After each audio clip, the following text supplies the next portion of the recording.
on your keynote, you said you spent, I think, about 30 years trying to come up with a billion-dollar idea, which you did, and then couldn't come up with the next one, and now half a dozen billion-dollar ideas in the last, year or two.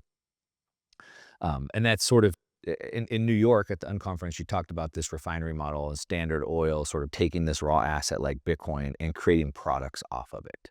And so you're creating now products off of it. That's the model to do this. What would be the kerosene of this industry? Um, Kerosene represents most highly refined crude oil. It's like it's pure liquid energy, right? It's jet fuel. You put it in rockets. Like you can't refine oil more than kerosene. So it's an important metaphor. It's the cleanest, highest grade distilled liquid energy, like pure grain alcohol, right? Like that's what you're talking about there from a bunch of uh, potatoes, stack of potatoes, and out comes pure grain alcohol. Um, the equivalent of kerosene in the Bitcoin industry is a treasury preferred credit instrument like Stretch.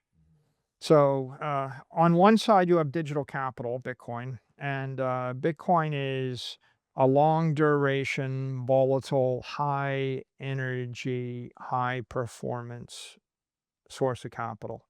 Um, Long duration, think of it in terms of like 240 months, like 20 years. You should, if you want to get the optimal performance, you can hold it for 20 years. Like it's a 10 to 20 year type investment. Right. High volatility right now, it's about 45 vol. Implied vol, it's been 50, it's been 60, it's been 70 vol. And high performance, appreciating 50% a year. Right. So that's the raw commodity. Um, what happens if I strip away the volatility, strip away the risk, strip away or compress the duration, translate it to a given currency and extract the yield. Right? That's what a treasury credit instrument or treasury preferred is. So that's what Stretch is. The idea is you build something that's got 1 month. Like I'm going to give you 10% dividend yield for 1 month. Like the duration is one, Yeah. the yield is 10%, the currency base is US dollars. Right. The spread is like if the risk-free rate is 400 basis points, and that's like a 6%, 600 basis point credit spread. I've extracted a 600 basis point spread for the next month in US dollars. Right. Maybe I 5x over collateralize it. Maybe I 10x if raw Bitcoin is like 1 to 1. It's like if I have $1 of Bitcoin, I have $1 of Bitcoin. If Bitcoin trades down 50%, I've lost half my money. Right.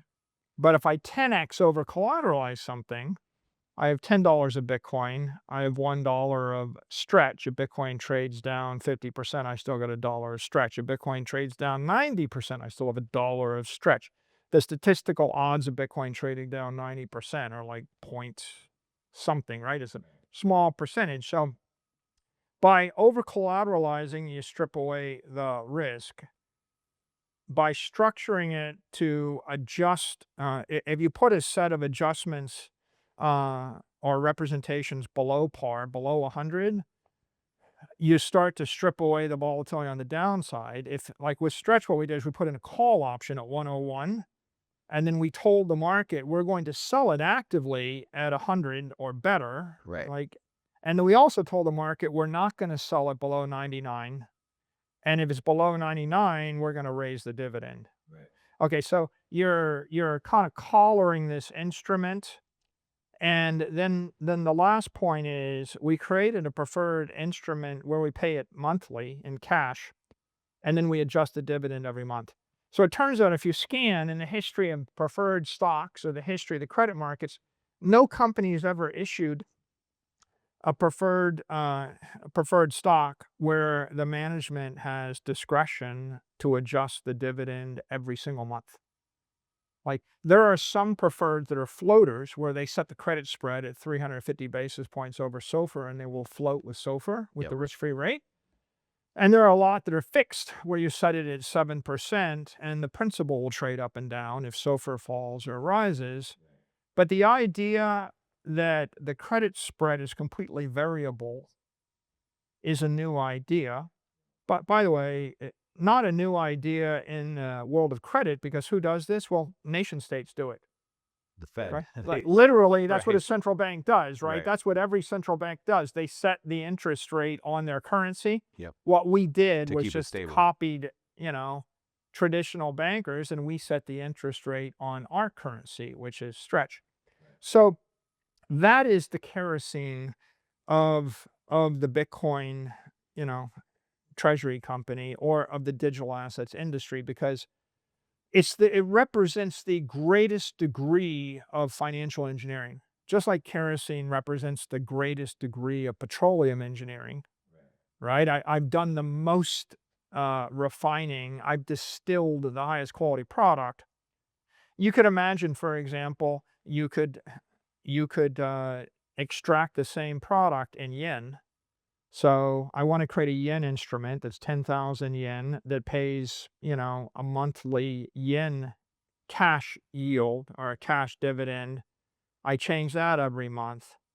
And now I've created the equivalent of kerosene for the Japanese market. And of course, what does everybody want? Everybody kind of just wants, I've got some money I need to park for the next 90 days. If I put it in the bank in Japan, I get 50 basis points or less. I put it in the bank in Switzerland, I get minus 50 basis points. If I put it in the bank in Europe, I get 200 basis points or less. If I put it in the bank in the US, I get 400 basis points or less. And so what I'd like to do is put it in some kind of structure where I'm going to get my money back in 9 months or 6 months or whatever. The principal's not going to move around, but I'm going to get 10%. Right. Everybody wants a bank account that pays 10% instead of They 4% or do. 2% or 0%.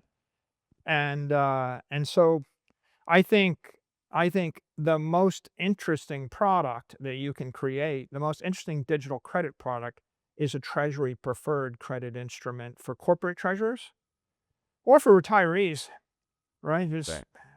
And how big is that market? It's like $30 trillion in the US Yeah. of just short-term treasury money. So 30 trillion in the US that's getting paid SOFR. Yeah. And the opportunity with digital credit is you create a company, you hold Bitcoin, that's digital capital, you start to issue credit instruments on top of the capital, and you can decide uh, how much risk do you want to strip away. Is it a BTC rating of 2, which is 2 times over collateralized, or is it 10, Right. right? 2 is less risk stripped away, 10 is more risk stripped away. Strip away the amount of risk you want, strip away the amount of volatility. Uh, the smaller the instrument compared to the overall collateral pool, the less the volatility. And then there are a lot of terms and conditions that you can put in the instrument that would constrain the volatility. So you decide how much volatility and risk you want to strip away. You decide how much yield you want to give it. You decide whether you want it to be in pounds or Canadian or euros or yen or Yeah. whatever, you know, and then you distill out, you extrude the yield and the pure, boost over the risk-free rate, Yeah. and you offer that to the marketplace. Yeah.